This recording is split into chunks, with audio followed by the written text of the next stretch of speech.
Assalamu alaikum. Avant même que je ne commence cette histoire, je veux que tu prennes une grande respiration et que tu écoutes vraiment ce que ton cœur va te dire pendant les prochaines minutes, parce qu'il existe des vérités qui ne se révèlent pas au bruit du monde, mais seulement au silence de l'âme. Et aujourd'hui, je vais te raconter quelque chose que peu de gens osent mentionner. Quelque chose que les anciens transmettaient seulement à voix basse, comme si ces paroles avaient le pouvoir de briser un équilibre fragile. Une histoire qui ne parle pas seulement de la fin des temps, mais de toi, de ce que tu ressens au fond de toi, sans jamais oser le mettre en mots. Et peut-être qu'en l'écoutant, tu découvriras que tu as déjà traversé ces signes psychologiques avant même de savoir qu'ils existaient. On raconte qu'avant les grands bouleversements, avant les épreuves visibles, avant les tempêtes, il existe toujours une phase encore plus mystérieuse, presque imperceptible, une transformation intérieure, lente, silencieuse, qui se glisse dans le cœur des gens comme un souffle venant d'un autre monde. Certains l'appellent intuition, d'autres l'inquiétude. Mais ceux qui savent vraiment, ceux qui cherchent, ceux qui observent, eux l'appellent l'annonce. Et cette annonce, selon de nombreux savants, précède l'apparition du Mahdi. Ce ne sont pas des signes dans le ciel, ni des secousses sous la terre, mais des signes psychologiques. Tu ne les vois pas autour de toi, tu les ressens en toi, et peut-être que tu t'en es voulu parfois pour cela, pensant que tu devenais anxieux, différent, instable, alors qu'en réalité, tu étais seulement en train de sentir ce que beaucoup ressentent déjà, mais que très peu comprennent. Et si je te disais maintenant que depuis quelque temps, l'humanité traverse un changement intérieur que personne ne nomme, mais que beaucoup vivent sans en avoir conscience, un changement tellement profond qu'il transforme les pensées, modifie les émotions et altère même la manière dont les gens perçoivent la vérité? Et si je te disais que ce changement correspond exactement aux signes psychologiques annoncés avant l'apparition du Mahdi? Et si je te disais que ce que tu ressens parfois la nuit, dans la solitude, lorsque tout le monde dort, n'est pas une simple inquiétude, ni une fatigue, mais une résonance avec quelque chose de beaucoup plus grand que toi? Il y a très longtemps, dans certains vieux manuscrits, les savants écrivaient que la plus grande épreuve de la fin des temps ne serait pas physique, mais mentale, que les hommes ne souffriraient pas d'abord dans leur corps, mais dans leurs esprits, que les cœurs deviendraient lourds, que les pensées deviendraient confuses, et que le monde extérieur, de plus en plus sombre, donnerait naissance à un chaos intérieur que peu de gens sauraient reconnaître. Il disait que l'injustice deviendrait si banale que le cœur des croyants en serait blessé, que le mensonge deviendrait si normalisé que même les âmes les plus pures se sentiraient perdues. Et il disait aussi que quand cette confusion atteindrait son apogée, lorsque l'humanité commencerait à perdre pied, un signe discret apparaîtrait dans le cœur de ceux qui cherchent encore la lumière, un signe que les anciens appelaient la vibration avant la délivrance. On raconte qu'un homme, dans une petite ville, ressentit cela bien avant les autres. Il n'avait rien de particulier. Il n'était ni érudit, ni sage, ni un homme puissant, mais il avait quelque chose que beaucoup avaient perdu, la capacité de s'écouter. Un soir, alors qu'il marchait seul, il sentit une étrange sensation, comme si le monde entier s'était arrêté un instant autour de lui. Les bruits s'étaient étouffés, l'air était devenu plus lourd, et il avait eu cette impression que quelque chose d'immense se rapprochait. Il n'avait pas pu l'expliquer. Il avait seulement murmuré pour lui-même que ce silence ressemblerait sûrement à celui qui précéderait l'apparition du Mahdi. Il n'avait jamais oublié ce moment. Ce silence, disait-il, était plus effrayant que n'importe quelle tempête. Ce qui est étrange, c'est que ce même silence intérieur, beaucoup de gens commencent à le ressentir aujourd'hui. Un sentiment que quelque chose ne tourne plus rond, un malaise subtil, une lourdeur dans la poitrine, une fatigue psychologique impossible à justifier. Ce n'est pas seulement la société moderne, ni les écrans, ni les mauvaises nouvelles, c'est autre chose, quelque chose de plus profond, comme si l'esprit se préparait à une vérité qu'il ne peut pas encore prononcer. Certaines personnes disent qu'elles ne trouvent plus de joie dans ce qui leur plaisait avant. D'autres expliquent qu'elles deviennent hypersensibles aux mensonges, comme si leur cœur rejetait intuitivement ce qui est faux. D'autres encore sentent que le monde s'accélère d'une manière étrange, que le temps lui-même se rétrécit, et beaucoup, très nombreux, disent qu'ils se réveillent en la nuit sans raison, avec cette impression qu'un changement invisible approche. Rien ne semble avoir changé autour d'eux, mais quelque chose a changé en eux. Ce phénomène, selon plusieurs traditions, est l'un des premiers indices. Avant l'apparition du Mahdi, l'humanité connaîtra une confusion mentale généralisée, pas une folie, pas une panique, mais une perte collective de repères. Les gens auront du mal à distinguer le vrai du faux, le juste de l'injuste, le bon du mauvais. Et dans cette confusion, certaines âmes commenceront à chercher instinctivement la lumière, comme si quelque chose les attirait doucement vers la vérité. Ce mouvement intérieur, ce besoin soudain de sens, ce refus croissant du mensonge, c'est l'un des signes psychologiques les plus frappants. Il y a une femme aussi, dont l'histoire est devenue célèbre dans son quartier. Elle travaillait beaucoup, vivait une vie ordinaire et ne s'intéressait pas vraiment aux signes de la fin des temps.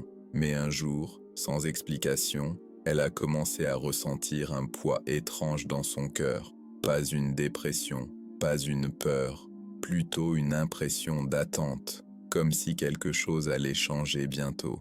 Elle ne savait pas quoi, mais elle sentait que le monde marchait vers une direction différente. Elle se mit à observer les gens, leurs comportements, leurs émotions, et elle remarqua que beaucoup d'entre eux semblaient fatigués, comme si leurs âmes étaient essoufflées. Certains étaient devenus agressifs, d'autres apathiques, d'autres encore inquiets sans raison. Cette femme disait que c'était comme si l'humanité vivait une tempête intérieure invisible avant que la tempête extérieure n'arrive. Ce type de transformation n'apparaît jamais dans les journaux.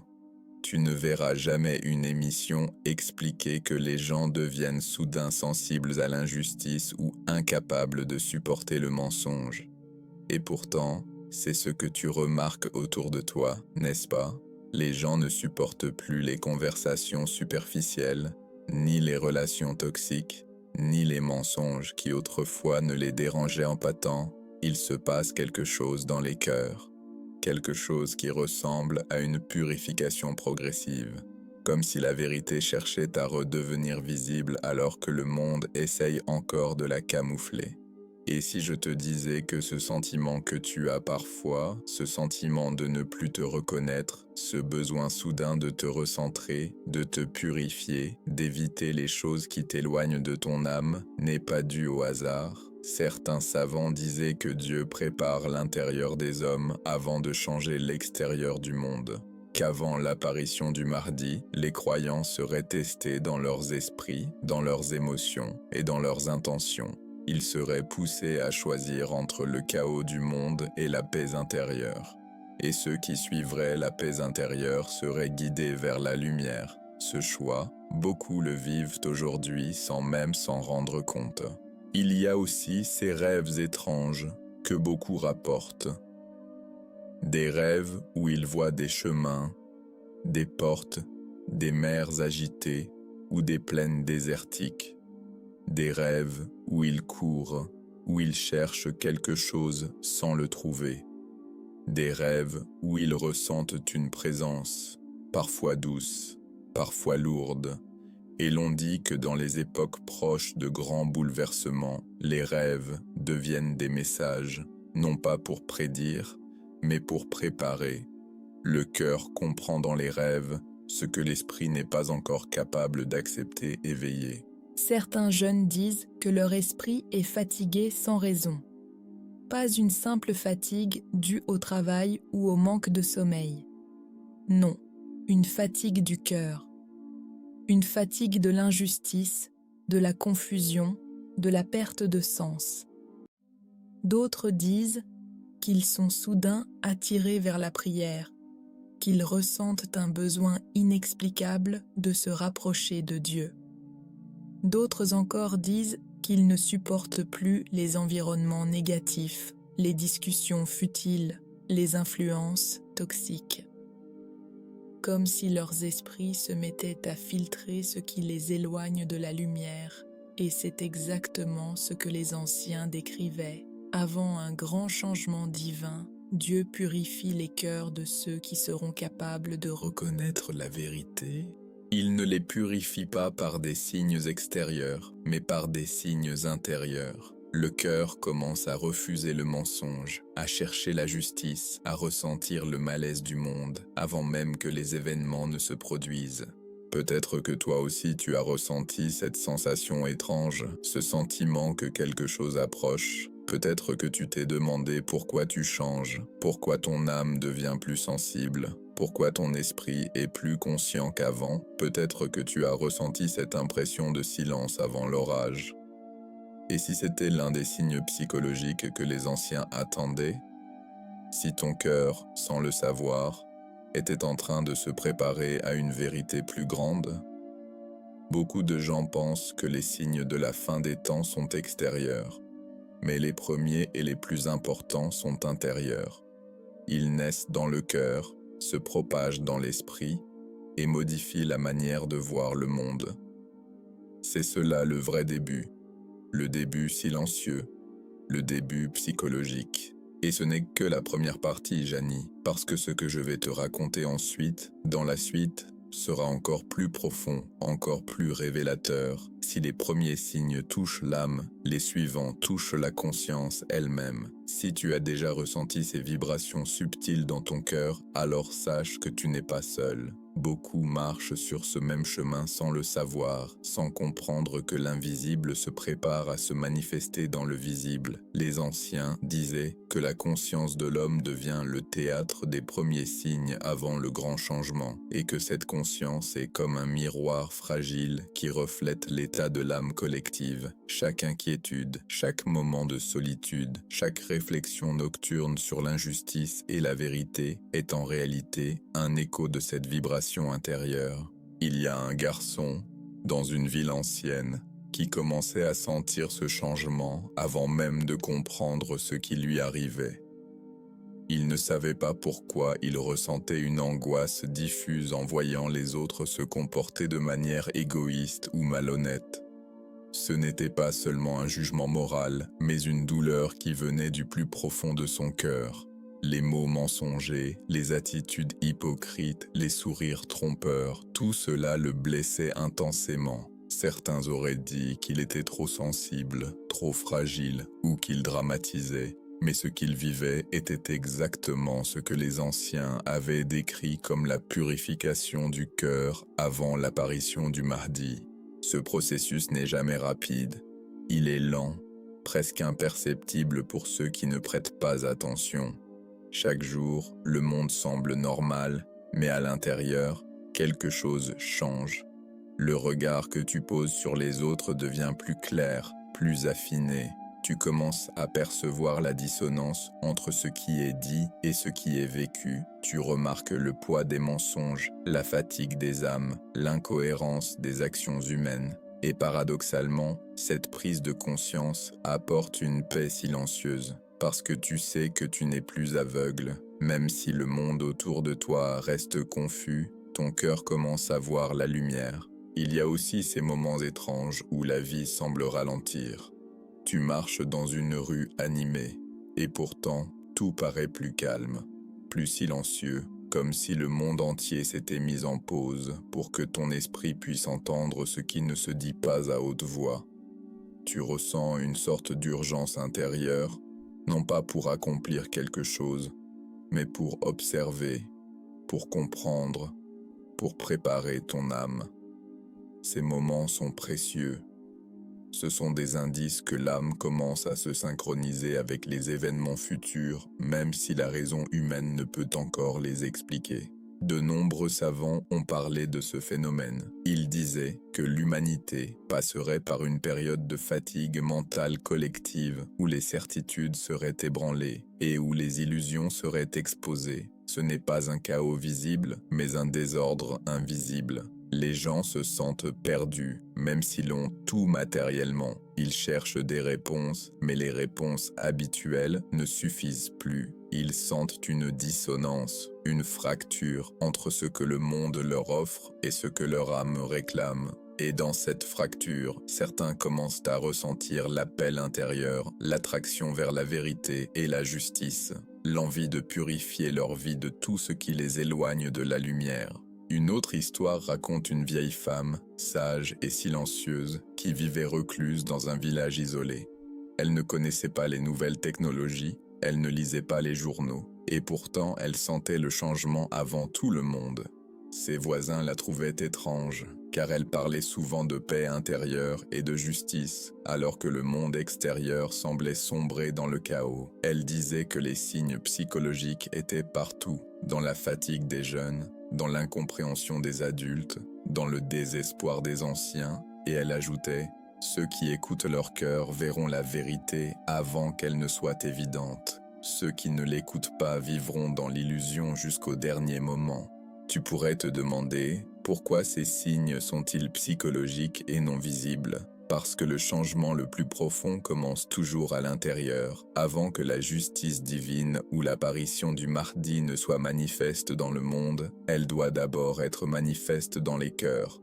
L'extérieur reflète toujours l'intérieur. Si les cœurs sont préparés, le monde suivra. Si les cœurs restent aveugles, le chaos s'amplifie.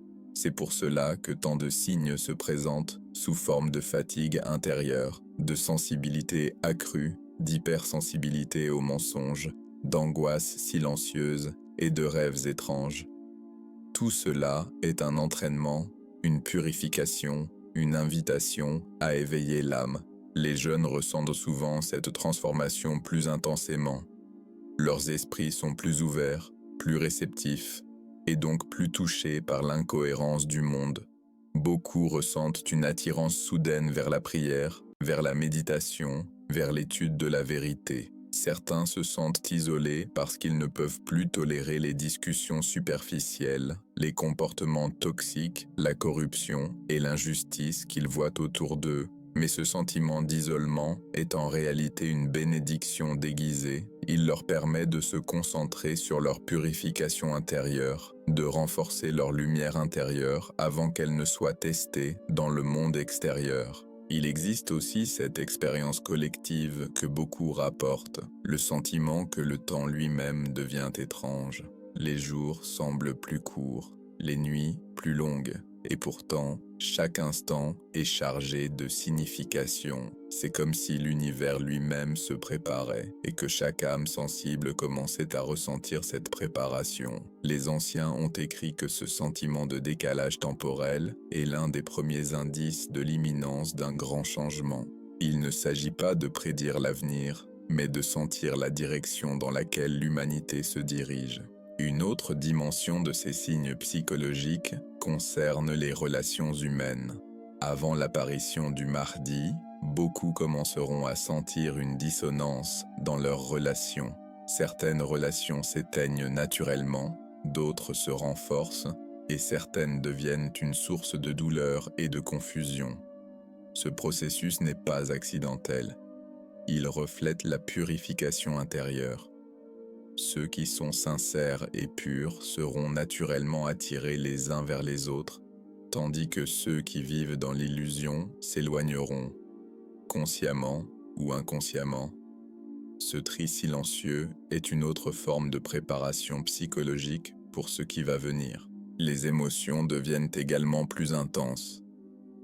La joie devient plus lumineuse, la tristesse plus profonde, l'empathie plus aiguë. Les petites injustices touchent maintenant le cœur comme des plaies invisibles. Les paroles malveillantes provoquent une douleur que l'on ne ressentait pas auparavant, et tout cela a un but, aiguiser la conscience, éveiller la vigilance et permettre à l'âme de reconnaître la vérité lorsqu'elle se manifestera de manière éclatante. Les anciens disaient que l'apparition du Mahdi ne serait pas seulement un événement historique, mais un éveil collectif des cœurs et des esprits, et ces signes psychologiques préparent exactement cela. Il y a aussi ces moments où la solitude devient essentielle. Ceux qui ressentent ces signes commencent à chercher des espaces de calme, à s'éloigner du tumulte du monde, non pas pour fuir, mais pour se recentrer. La solitude devient un sanctuaire, un espace de purification, un lieu où l'âme peut respirer et écouter la vibration intérieure qui préfigure l'apparition de la vérité. Dans cette solitude, beaucoup entendent des messages subtils, sentent des intuitions profondes et parfois voient des visions ou des images symboliques dans leurs rêves ou leurs méditations. Tout cela est une préparation silencieuse mais essentielle. Les savants ont également insisté sur le rôle de la patience. Avant la manifestation des signes extérieurs, l'âme doit apprendre à rester stable face à l'incertitude. L'injustice semble triompher, le mensonge semble gagner, et pourtant ceux qui ont développé leur vigilance intérieure, leur sensibilité psychologique et leur pureté de cœur restent fermes. Cette stabilité mentale et spirituelle est cruciale, car lorsque l'apparition du Mahdi se produira, ceux qui sont préparés reconnaîtront la vérité instantanément, tandis que ceux qui sont aveuglés par les illusions du monde auront du mal à l'apercevoir. Et enfin, il y a ce sentiment de responsabilité intérieure. Ceux qui ressentent ces signes psychologiques commencent à comprendre que leur rôle n'est pas passif, même si le monde est confus, même si l'injustice semble régner, ils ressentent un appel à être des porteurs de lumière, non pas en imposant des actions visibles à tous, mais en cultivant leur propre cœur, en renforçant leur propre vérité et en devenant des exemples silencieux pour ceux qui les entourent. C'est une responsabilité intérieure, un éveil moral et spirituel qui précède l'apparition du grand guide. Peut-être que toi aussi tu ressens cette urgence silencieuse, ce besoin de te purifier, d'éviter les influences toxiques, de rechercher la justice et la vérité. Peut-être que tu te poses des questions sur le monde, sur les gens, sur ton propre cœur. Tout cela est normal. Tout cela fait partie des signes psychologiques dont les anciens parlaient, et sache ceci, chaque sentiment de malaise, chaque rêve étrange, chaque intuition inexpliquée est une préparation. C'est ton âme qui se prépare à accueillir une vérité plus grande, une lumière plus éclatante. Ce processus, Jani, n'est pas toujours facile. Il peut sembler lourd, épuisant, parfois douloureux, mais il est nécessaire. Il est la preuve que ton cœur et ton esprit sont vivants, qu'ils écoutent, qu'ils perçoivent, qu'ils se préparent. Et ceux qui traversent cette période avec conscience et patience seront prêts à reconnaître l'apparition du Mahdi et à accueillir la lumière de la vérité. Parce que, comme disent les anciens, le monde extérieur ne change pas avant que le monde intérieur ne soit prêt. Alors, si tu ressens ces signes, ne les rejette pas, ne les minimise pas. Observe-les, écoute-les, comprends-les. Ils sont les premiers messagers de ce qui est à venir. Ils sont la vibration silencieuse avant l'orage, et sache qu'en chaque cœur éveillé, en chaque âme attentive, Dieu prépare un sanctuaire de lumière, une capacité à discerner la vérité dans un monde qui cherche à l'ensevelir. La suite de cette histoire te montrera encore plus profondément comment ces signes psychologiques se manifestent, comment ils transforment les rêves, les relations, les émotions et la perception même de la réalité. Mais souviens-toi toujours, ces signes sont là pour ceux qui veulent t'écouter, pour ceux qui veulent se purifier et pour ceux qui sont prêts à choisir la paix intérieure malgré le chaos extérieur. Et Jani, n'oublie jamais que Allah sait tout et que chaque cœur qui s'ouvre à la vérité est déjà guidé vers la lumière. Et ce n'est que la première partie, Jani, parce que ce que je vais te raconter ensuite, dans la suite, sera encore plus profond, encore plus révélateur. Si les premiers signes touchent l'âme, les suivants touchent la conscience elle-même.